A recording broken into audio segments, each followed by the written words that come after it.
It's been a few weeks since the novel coronavirus breached Jamaica's prison system. More than 5 months after the first case was confirmed on the island on March 10, a total of 7 of the 11 facilities across the island have confirmed positive COVID-19 cases.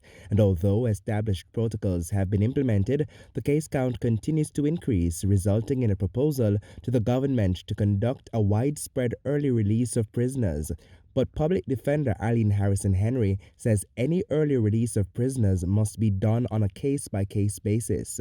We proposed the early release from March 23rd, 2020, and we continue to support that.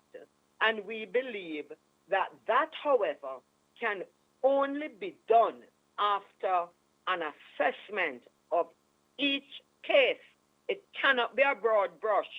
We have to look at the history of that inmate, the records that relate to that inmate, conduct, character, and all of that before early release.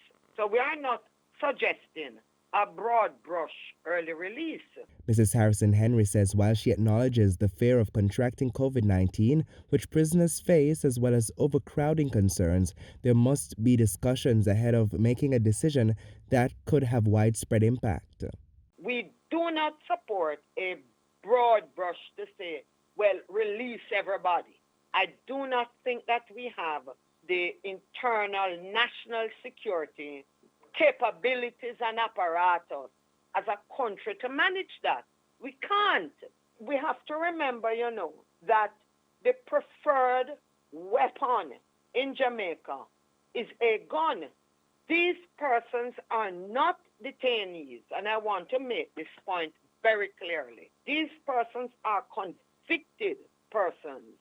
The court has already ruled, or a jury has made its assessment of the evidence. These are not detainees. Detainees are persons who are locked up without any charge. In the meantime, Mrs. Harrison Henry says renewed applications for bail should be made for persons who are in remand.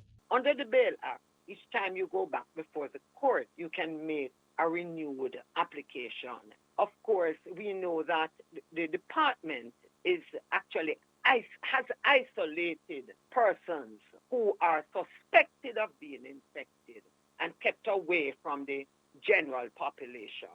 We recommended station bail, no admission in a lockup unless on a court order. Javon Keys, Frontline News.